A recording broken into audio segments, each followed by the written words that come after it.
My name is Hayden Grant and I'm 34 years old. Thanksgiving night in Madison, Wisconsin.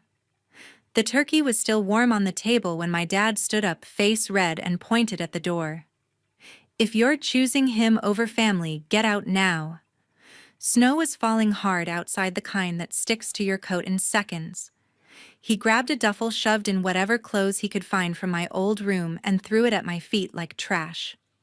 "You'll be begging to come back by tomorrow," he said, dead certain. I didn't beg.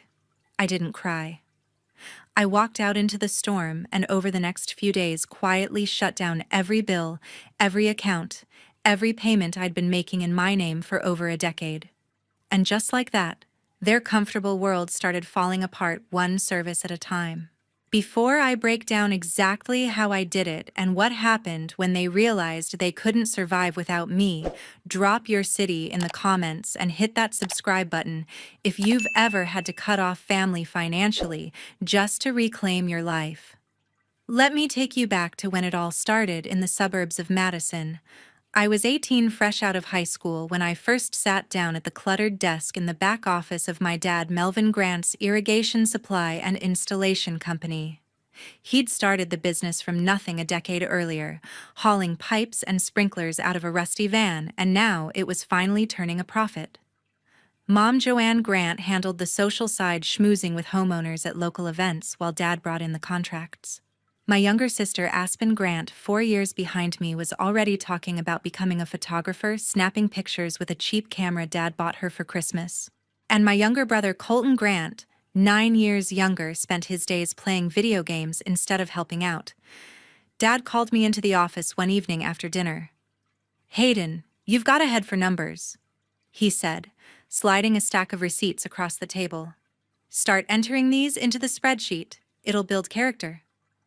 I stayed up until midnight that first night, figuring out QuickBooks on my own while everyone else slept. By the end of the week, I was reconciling bank statements and chasing down unpaid invoices from clients who dragged their feet. Friends invited me to parties, but I turned them down. Family first, Dad always said, and I believed him. College came next. I enrolled at the University of Wisconsin-Madison for accounting and finance, commuting from home to save money. Dad promised it was temporary, just until the company stabilized. Then you can chase whatever dreams you want. My dream had been to work for a big firm in Chicago, crunching numbers for corporations, but I pushed it aside. Weekends meant driving to job sites with Dad, measuring lawns and calculating water flow rates while he installed the systems. Aspen tagged along, sometimes taking photos for what she called her portfolio. But she never lifted a box. Colton was still in middle school, complaining about homework he barely did. By the time I graduated at 22, the business had grown enough for Dad to buy a second warehouse. His credit was shot from early risks, overextending on equipment loans that didn't pan out. "Put the second mortgage in your name," he suggested over breakfast one morning. "Your score is clean, and it's just paperwork. Helps build your credit too." I signed without questioning. Soon after, the utilities for the house switched to my name, easier for me to pay from the joint account where my salary deposited. Then the high-speed internet, because Colton needed it for online gaming and Aspen for uploading her photos. The family cell plan with 5 lines followed, then the premium cable package Mom wanted for her cooking shows. A few years later, I was pulling 60-hour weeks driving to suppliers before dawn, negotiating discounts on sprinkler heads, and staying late to balance the books.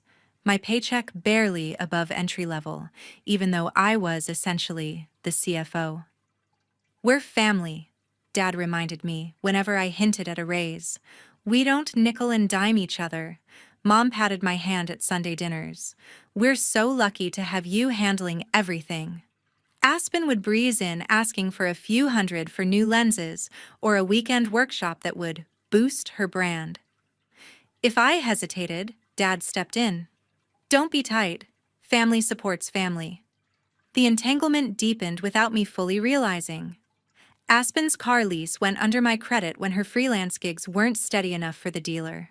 Colton's community college tuition first semester, then the next, even after he dropped classes, billed directly to my card.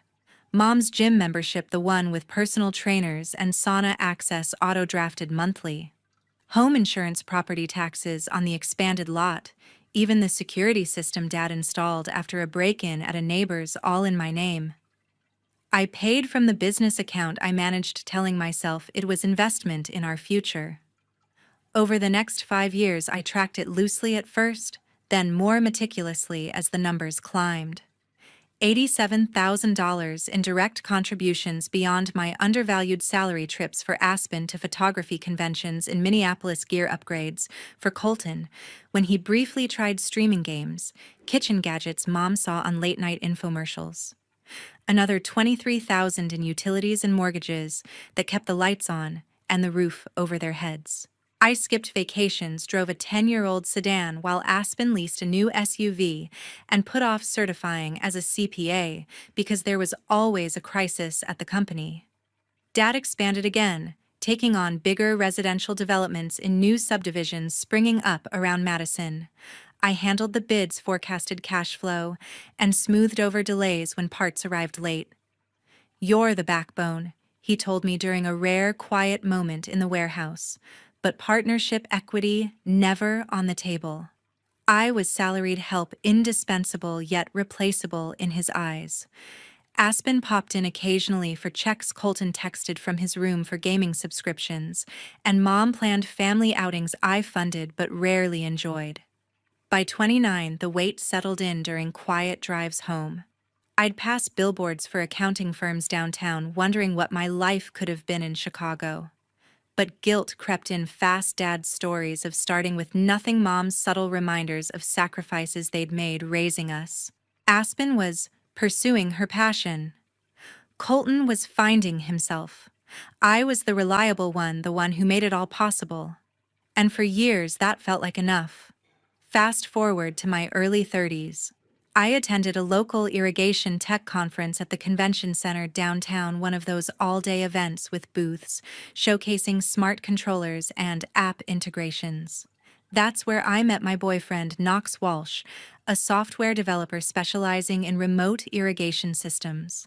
He was demoing a prototype that let homeowners adjust sprinklers from their phones, and I stopped by his table to ask about compatibility with our older setups at the company.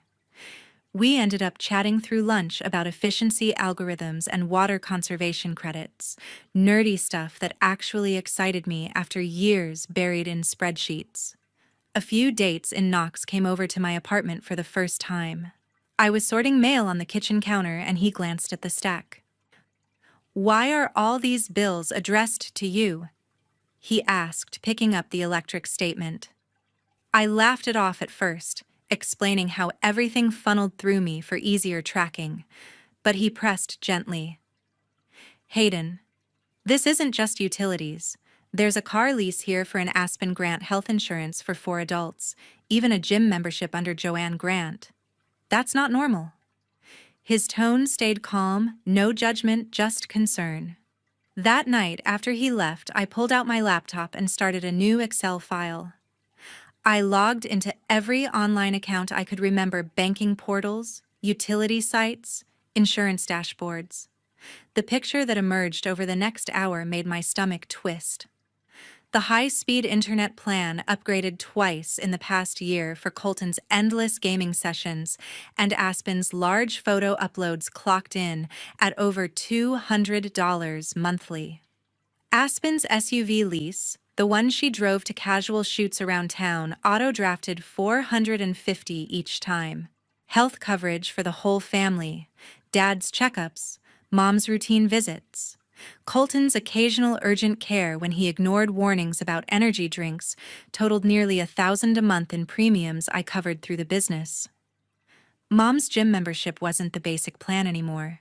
She'd switched to the elite tier with unlimited classes and spa access, adding another $120. Then there were the smaller hit streaming services bundled under my card because Colton wanted every channel, Aspen's cloud storage for her ever-growing photo library, even the home security monitoring that Dad insisted on after reading too many neighborhood watch emails. I cross-referenced with bank statements going back 18 months, categorizing each expense. The totals climbed fast, thousands funneled out without me ever approving individually, just habit from years of handling everything. I showed Knox the spreadsheet the next weekend, when we grabbed coffee near the Capitol. He scrolled through without interrupting, then looked up. "This is a full-time job on top of your actual job. You need to track where your money stops being yours." He suggested color-coding green for essential business, yellow for family, shared red for purely personal to others. "No pressure to change anything yet," he added. "Just see the pattern." I appreciated that he didn't push for immediate action or badmouth my family. Instead, he shared stories from his own life, like helping his sister budget after college without letting it drain him completely. Over the following weeks, I updated the file religiously in secret. Late nights after work, I'd add new charges: Colton's latest in-app purchases for games, Aspen's impulse buy of editing software, Mom's add-on for nutrition coaching at the gym. Dad remained oblivious, signing off on invoices I prepared, while assuming the home front ran itself. I started noticing how conversations shifted when money came up. Aspen would mention an upcoming workshop in Milwaukee and glance my way expectantly. Colton texted links to new consoles, phrasing it as, "We could use this for the office too." Mom left catalogs open to marked pages for home decor upgrades. Knox and I met for walks around Lake Monona, where he'd ask casual questions about the latest entries without demanding details. "How's the tracking going?" became our code for deeper talks. He pointed out resources, online forums for adult children in similar situations, podcasts on financial boundaries, but always framed it as options, not ultimatums. "You're the expert on your family," he'd say. "I'm just here if you want a sounding board." His approach made the process less overwhelming, turning what could have been confrontation into quiet observation. One evening, after spotting another unauthorized charge for Aspen's professional association dues, I vented to Knox over takeout. He listened, then slid a notebook across the table. "Start listing what you'd do with that money if it stayed in your pocket." I filled pages: emergency fund, professional certification courses, maybe a short trip somewhere warm. The exercise shifted something inside me from resignation to possibility. Knox nodded when I read a few aloud. "See, it's not selfish. It's reallocating resources you've earned." As months passed, the spreadsheet grew into a detailed ledger revealing patterns I'd ignored for too long. Colton's expenses spiked during school breaks when he was home more. Aspen's around her busy seasons that never quite materialized into steady income. Mom's gym-related costs increased with each new class she tried. Dad's only when equipment for the business overlapped with home use. I began printing monthly summaries, keeping them in a locked drawer at my apartment. Knox celebrated small milestones with me, like the first time I questioned a charge directly to Aspen, and she backed down, without escalation. His support stayed steady, never overstepping into my decisions. We'd brainstorm scenarios over dinner. What if I transferred one utility back? How might Dad react to a lease ending? But he always ended with, "Your call, Hayden. I'm in your corner either way." That freedom to process at my pace built trust, making the growing clarity feel like my own discovery rather than outside pressure. Tensions built over the months leading to Thanksgiving. Dad first met Knox at a casual dinner I hosted at the house, and the dislike was immediate. As Knox explained his work on smart irrigation apps, Dad interrupted with a scoff. "Sounds like a troublemaker to me, messing with systems that ain't broke." He repeated the label, troublemaker, in front of the family later that week, twisting it into something more personal each time Knox's name came up. Mom stayed quiet during these rants, stirring her coffee without looking up, while Aspen smirked from the couch, and Colton scrolled his phone. Around the same time, I quietly started taking on freelance accounting gigs outside the family business. A local landscaping firm needed quarterly tax prep. A boutique downtown wanted books cleaned before an audit. I posted services on community boards and picked up 3 steady clients within a month. Pay deposited directly into a new account I opened separate from the joint one where my company salary landed. The extra income gave me breathing room, a buffer I never had before. The first real clash hit 2 months out from the holiday. Knox and I had planned a weekend getaway to Milwaukee. Nothing fancy, just a change of scenery with brewery tours and lakefront walks. I mentioned it at family dinner, and Dad's fork paused midair. "Cancel it," he said flatly. "Tax reports are due early this year because of the new warehouse deductions, and you know the accountant needs your input." I pointed out that the deadline was still weeks away, and I could handle it remotely after my side work. His eyes narrowed. "This isn't a request, Hayden. Family business comes first." When I held firm saying I'd wrap the reports before leaving, he slammed his hand on the table. "Ungrateful. After everything we've built together." Aspen jumped in right after sliding her phone across with a link to a high-end lens on sale. "Since you're in a spending mood with your boyfriend, spot me for this. It's only $1,200, and it'll take my weddings to the next level."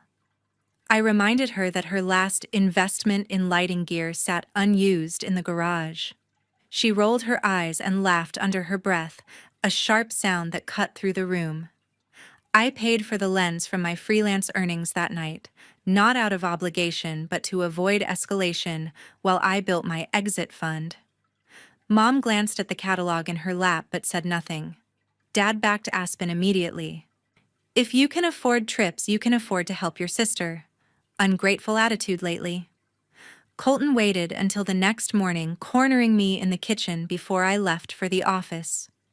He'd enrolled in another semester at the community college, despite dropping the previous 2 without completing assignments. "Tuition's due Friday," he announced, holding out a printout. "Just pay it like always." I asked why he was signing up again if he wasn't attending classes. He shrugged. "Figured I'd try this time. Come on, don't be difficult." I transferred the fee from my side account buying time while my client list grew to 5. The pattern repeated with increasing frequency. A week later, Aspen needed funds for a photography retreat in the Dells, claiming it was essential for networking. I declined publicly, citing the growing list of her unpaid gigs, but covered it quietly from freelance pay. She responded with that same mocking laugh, louder this time, and posted a vague story on social media about family who forgets where they came from. Mom saw it, but only sighed when I asked if she agreed. Dad exploded over dinner. "You're turning into someone I don't recognize. Knox is poisoning you against us. Ungrateful after all the opportunities here." Knox sensed the strain during our shortened dates, coffee runs instead of full evenings. He never criticized, just asked how the side work was going. Dad's comments escalated. He'd leave articles on the kitchen counter about tech jobs being unstable, circling layoffs in red pen. "See what your troublemakers field is like," he'd say triumphantly. When I defended Knox's stable position at a growing firm, Dad waved it off. "Words, actions show loyalty." Another incident flared when I refused to co-sign an extension on Aspen's lease for a pricier model. She stormed into the office midday, clients waiting outside. "You're seriously doing this now? I need reliable transport for shoots." Her voice carried, and Dad emerged from his meeting to mediate in her favor. "Hayden, stop being petty. Sign the papers." I held off, paying the current lease from my separate funds to keep peace temporarily. Colton's demands peaked with a request for a new laptop, insisting his old one couldn't handle online courses. I checked his transcript, 0 credits earned in over a year, and said no aloud. Behind the scenes, I upgraded my own setup for freelance efficiency. He accused me of sabotaging his future, then relayed the conversation to Dad with embellishments. The fallout was a family meeting where Dad laid out my recent changes in behavior, blaming Knox entirely. "That troublemaker's turning you selfish." Mom nodded along silently. Aspen added snide remarks about my priorities, and Colton sulked in the corner. As Thanksgiving approached, the requests intensified. Aspen wanted professional prints for a portfolio review that cost $500. Colton needed books and supplies for classes he might not attend. Each public denial met the same script: Dad's ungrateful accusation, Mom's avoidance, Aspen's sarcastic grin. But privately, I let the final payments clear from my growing reserve preparing for the break. One final push came a week before the holiday. Dad scheduled an emergency inventory count that required my presence all weekend, the same weekend as our rescheduled Milwaukee trip. "Cancel again," he ordered, "or don't bother showing up Monday." I completed my part early using freelance hours to finish reports ahead. His response was a voicemail calling me ungrateful for the 100th time, warning that family tolerated only so much disloyalty. Aspen followed up with a text laughing at my rebellion, and Mom left a neutral message about turkey preferences. The atmosphere at home turned thick with unspoken threats. Dad muttered about the troublemaker whenever Knox picked me up. Aspen made passive comments about fairness. Colton ignored me completely. My side income now matched my company's salary deposited safely away. I invited Knox to Thanksgiving dinner anyway, knowing the storm was coming, and I was ready. Thanksgiving Day arrived with a deceptive calm. I picked Knox up early, stopping for a bottle of wine on the way to the house. Snow had started lightly that morning, dusting the driveway as we pulled in. Mom greeted us at the door with a quick hug, her apron already stained from basting the turkey. Dad grunted from the living room recliner, eyes fixed on the pre-game show. "Brought the troublemaker, I see," he muttered, just loud enough for Knox to hear. Aspen waved from the kitchen island, phone in hand, arranging appetizers for photos. Colton lounged on the couch, controller paused mid-game. We settled around the dining table once everything was ready. Turkey carved sides past candles flickering. Conversation stayed surface level at first: weather forecasts, local high school football scores. Knox tried engaging Dad on irrigation trends for next season, mentioning drought-resistant designs. Dad cut him off mid-sentence. "Fancy apps won't replace hard work, son. Back in my day, we dug trenches by hand." His tone carried an edge that made Mom shift in her seat. Aspen snapped pictures of the spread, angling for the perfect overhead shot, while Colton shoveled mashed potatoes without looking up. The shift happened when Dad turned directly to Knox. "So what exactly do you do that pays enough to distract my daughter from her responsibilities?" Knox answered evenly, explaining his role in developing controller software for large-scale farms. Dad snorted. "Desk job pushing buttons. No wonder you're filling her head with ideas about weekends away." I felt heat rise in my cheeks but kept my voice steady. "Knox isn't distracting me from anything. I've already submitted my resignation, effective tomorrow." The room went silent. Dad recovered first, leaning forward. "Resignation. You don't get to walk away from family?" I continued calmly. "I've covered every mortgage payment on the warehouse expansion, every utility bill for this house, every lease and tuition draft for 12 years. My freelance clients now pay more than this job ever did." Aspen lowered her phone slowly. Colton stared at his plate. Mom froze with a serving spoon halfway to her bowl. Aspen set her phone down. "Freelance. Since when?"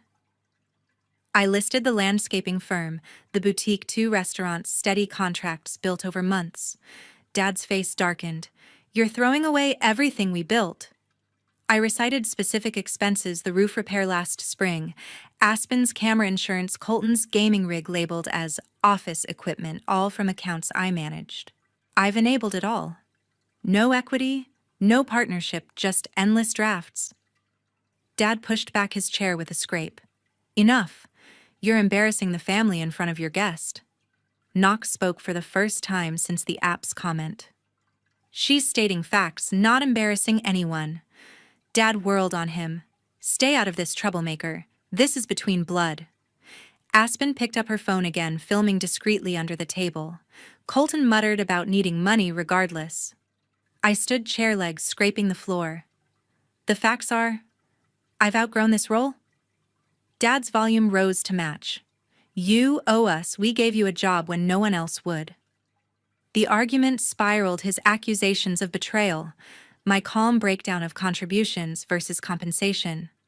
Mom whispered for calm, but no one listened. Finally, Dad pointed toward the door.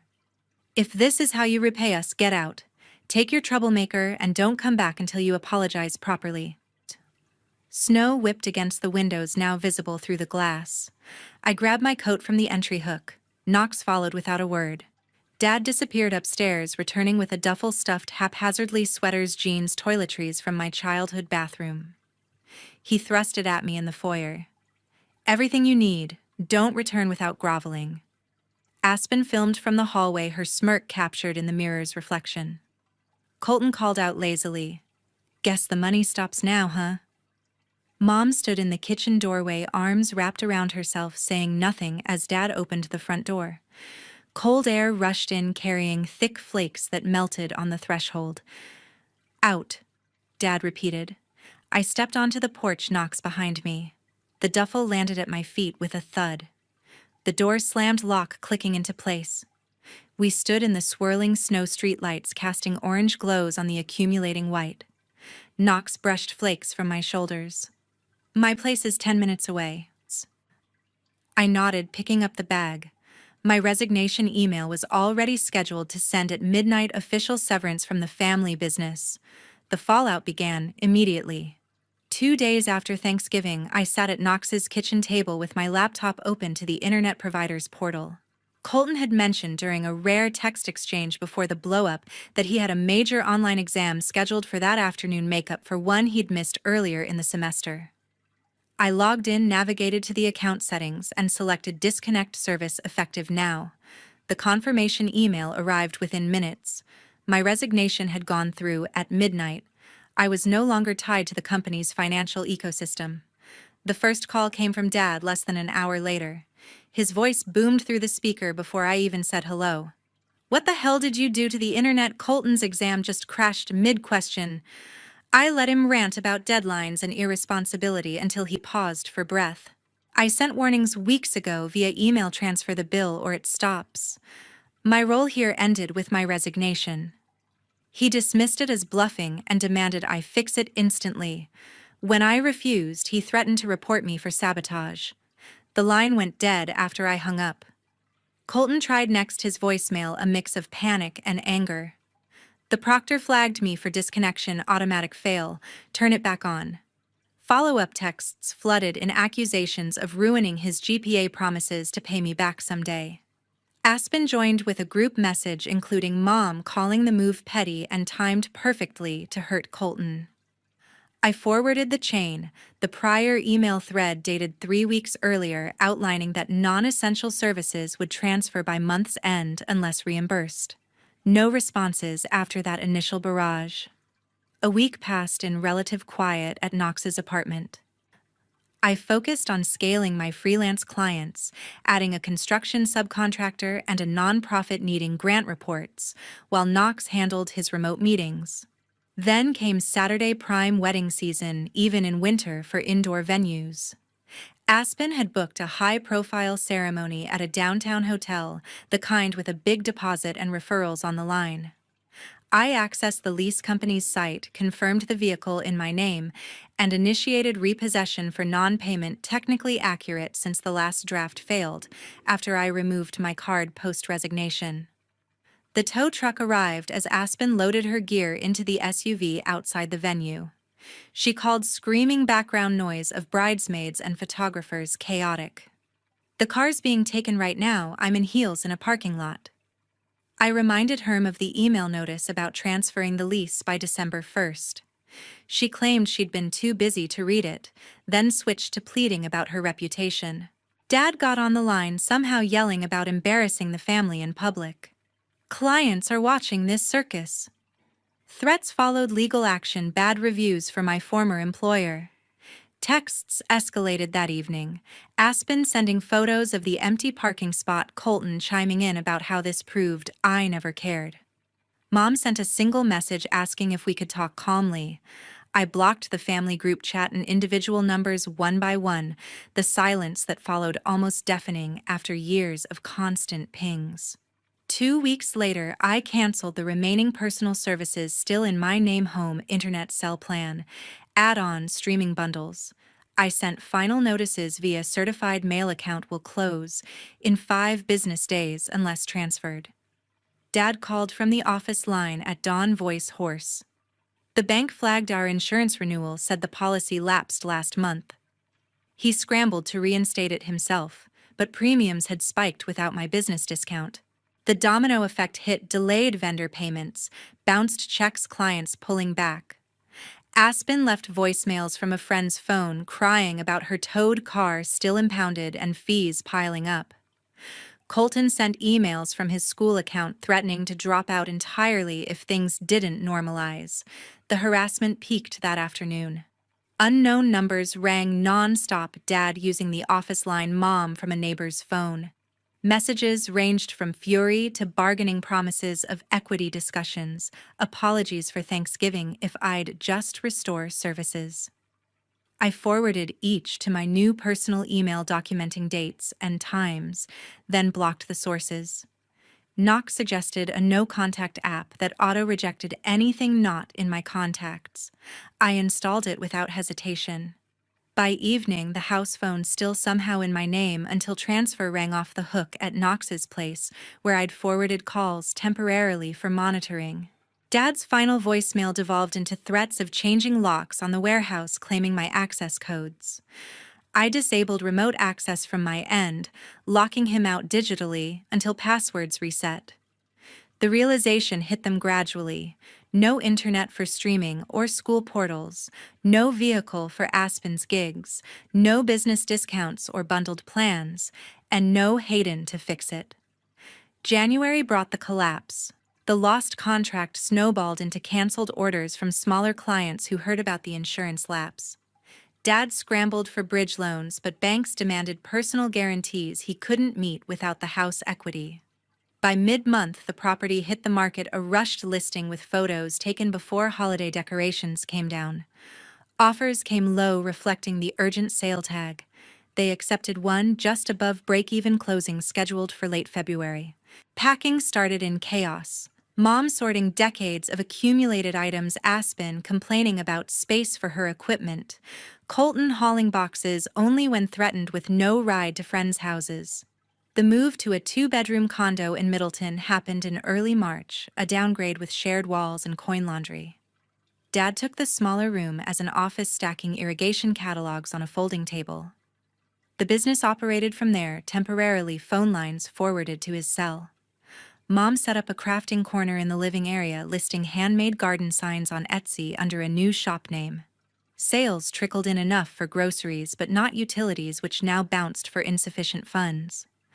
Aspen landed a server position at a busy brunch spot downtown, trading camera straps for aprons.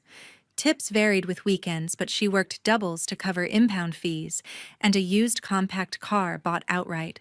Colton started at a distribution warehouse on the east side, early shifts loading trucks for minimum wage.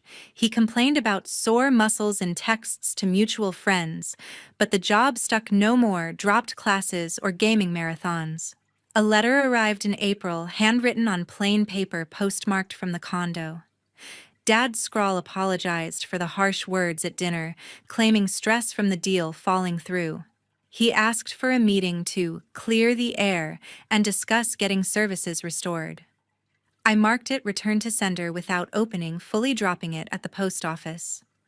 Another came from Mom a week later, typed and printed, expressing regret and hoping for reconciliation. Same treatment returned, unopened. Aspen tried email from her work address, short and blaming external factors. Colton sent nothing. By summer, my freelance practice had grown to full-time. I incorporated as Grant Financial Solutions, taking an office share downtown with flexible hours. Knox and I closed on a modest 3-bedroom in Verona, a quiet suburb with good schools we might need someday. The wedding was small courthouse ceremony, followed by dinner with his family and a few colleagues. I wore a simple dress bought off the rack, no photographers or elaborate setups. We honeymooned locally, hiking trails around Devil's Lake, unplugging completely. My best friend Selena Ruiz, who'd listened to every update over coffee meetups, suggested channeling the experience into something positive. We partnered with the local community center in Madison to launch a fund for women escaping financial abuse. Initial seed money came from my business revenue now growing without drains. Workshops covered credit building, boundary setting, legal resources. Attendees shared stories similar to mine: parents, partners, siblings holding purse strings. Selena handled outreach, her marketing background, perfect for flyers and social posts. The family adapted unevenly. Dad scaled the business to maintenance contracts, only no new installations without capital. Mom's Etsy shop gained traction with seasonal decor shipping orders from the condo balcony. Aspen booked occasional freelance shoots on off days from serving buildings slowly without handouts. Colton saved for technical certification, attending night classes paid from his warehouse checks. No further contact attempts succeeded. Blocked channels stayed silent, returned mail piled up at their end. I focused on the fund's growth grant application, submitted first success funding emergency housing for a participant. Knox integrated smart systems into our new home testing prototypes in the backyard. Your value isn't in the bills you pay. Cutting ties is freedom, not revenge. Their choices led to real consequences: a smaller home, entry-level jobs, self-funded hobbies. It forced accountability none of them expected. If you're facing similar entanglements, know that stepping away creates space for your own growth. Thank you for sticking with this story to the end. I appreciate every viewer who listened. Drop your thoughts in the comments. What would you have done differently? Or how has setting boundaries changed your life? Share below, and if this resonated, like and subscribe for more real-life turnarounds.